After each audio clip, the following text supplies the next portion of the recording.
But I stopped and got some little refreshments here. We're about to hit the water. We plan on making it there by sunrise. The sun still has not came up yet. It's supposed to come up around 7:14 or so. But today we're going to be fishing a pond. It's a neighborhood subdivision, but it's so big that they call it a lake. The main thing about today is, I know in the past a lot of my videos have been fishing structure, a lot of structure. Today is going to be the complete opposite. We're going to be fishing spots that don't have any structure whatsoever. None of these ponds have really good structure in them at all. It's going to be a little bit tougher trying to find those cold water fish and the deeper parts of the pond. What we're going to be looking for is drop-offs, little eddies. There are some small runoff creeks that go off the sides of these ponds, so if we can find some good eddies, some good drop-offs, maybe some grass beds down there, deep down there, but we're not working with any sonar whatsoever. So this is just going to go strictly off of using an anchor.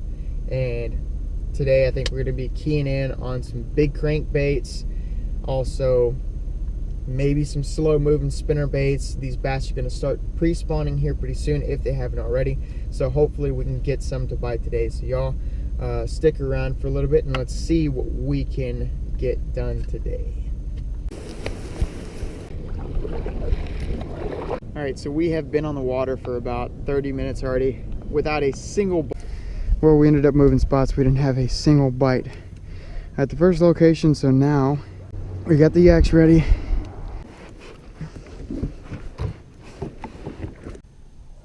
Yeah! First one of the day, baby! Dude! I got you 2 shots, look. Oh, hell. See that? Yeah. Dude, that is a chunk right there. Damn. Look at that belly. Dude, nice. That's belly, dude. That's a good, dude, that's a good 3.5 right there. It's got a fat lip. Hell yeah. Ow. That's a good fish.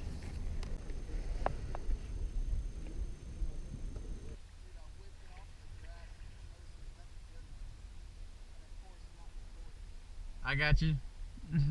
Yeah.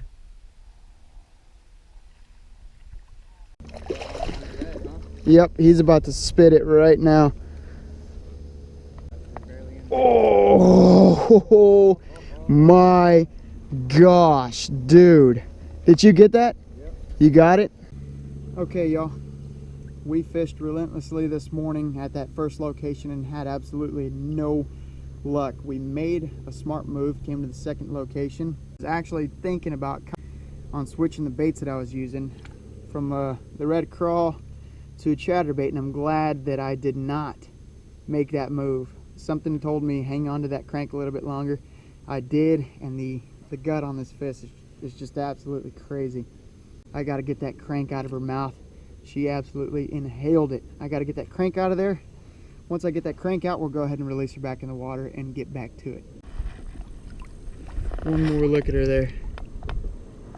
Absolute tank. Let's get her back in the water.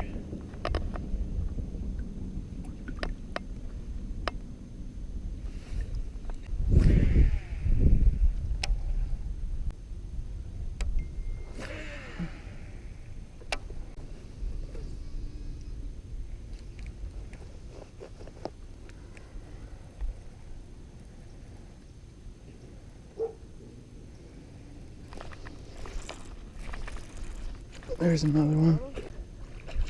Oh my gosh. That's another pig. Oh, he's under me. Oh my gosh. Oh my gosh. Oh my gosh. Oh my god. Oh no, no, no, no. Oh. He freaking pinned that thing. All right, y'all. Again, another absolute monster in there. Chasing the crawl. So what they're doing, they're actually being pretty timid. They're testing it real quick before they actually take the whole crank in. You can tell right here. That first guy that I caught, he missed the crank, and I felt him miss it, so I slowed it down and let him come right back for it, and sure enough, he put the smack down on it. He actually inhaled it. This guy here was chasing it. I felt him nip it again, Again, I stopped it, popped it one time and kept reeling it, and he absolutely crushed it again. These fish in here are not joking around today.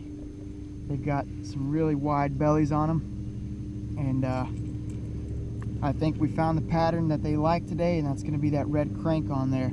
So once you find that pattern, stick to it, watch your cover. We're fishing some really weedy stuff. I know y'all can see this that I'm standing in here, but it's actually, there's a deep canal that runs right through the middle. There's a few choke points that I'm focusing on, and so that's going to produce that big bite there, and hopefully we can find a couple more on this stretch and get some better fish. This guy's actually missing a part of his mouth here. You can see that. Let's get her breathing again. Ow, she's actually got me by the thumb. She just bit me.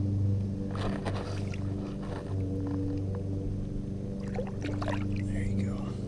Boy, so that quick change up is actually, it's paying off really well. The crawl pattern is what they're favoring right now. Now that we found out what pattern that they're on, we're gonna actually go ahead and toss some more crawls. Dustin has landed 2 over here. I'm gonna give my buddy Aaron another cranks, that way he can get on these pigs as well. It's paying off. This is gonna be a good one, so y'all stick with it, and hopefully we can get a couple more for this video. So that was actually worth something, but it's turned out to be a good day. Started out early this morning, and it was rough. It was really cold. The wind picked up, but I think we've managed to channel them in to these choke points, and they're in the deeper water. They're sitting in those eddies and these small choke points. So we're gonna focus on that. Hopefully crank a couple more. So stick with it.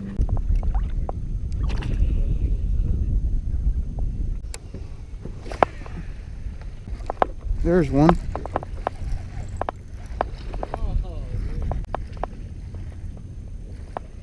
That's another good one, man. There are nothing but solid, decent fish today. Nothing but solid, decent fish today.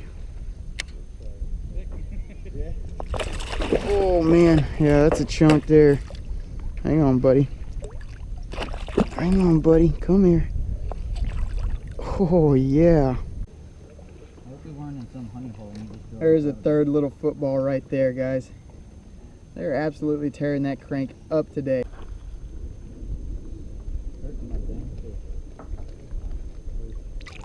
I think I'm gonna fish back towards the truck.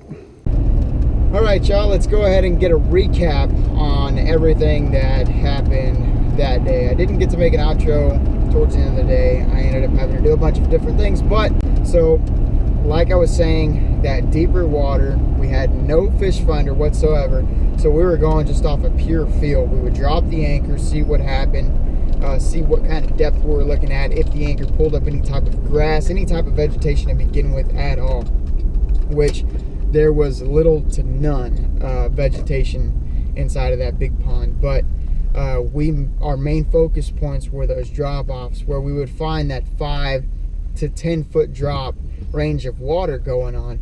There was some spots where it went from 3 to 5, from 5 to 10, and so on and so forth. So typically when you can find those drops without making too much noise in there, you can drop that anchor, kind of get a good depth and see what you're at. That was all the help that we could really get, was trying to figure out what depth we were actually sitting at. Once we figured that out, we found a very small patch of grass and even some canals. We made a move towards those canals, and I know y'all can tell in the video, the edges of the canals had this, really thick vegetation on there, and it kind of dissipated as it went towards the middle of it. So as I would toss it out in the water, as soon as it hit, I nosed my rod down to get it down there as quick as I could. Once it reached the bottom, I was pretty much dragging it across patches of vegetation. Well, once I felt that vegetation snap your rod straight up, it rips that crankbait off that grass, and it causes that initial reaction. Now those bass that day were very hesitant. They weren't committing fully. So as I would snap it off the grass, they would smack it once, miss it, and I'd pause it for just that little, the milliseconds is what I would pause it for, and they would come back and tag them. Thank you guys for watching so much. Don't forget to like, comment, and subscribe. And until then, keep on catching them.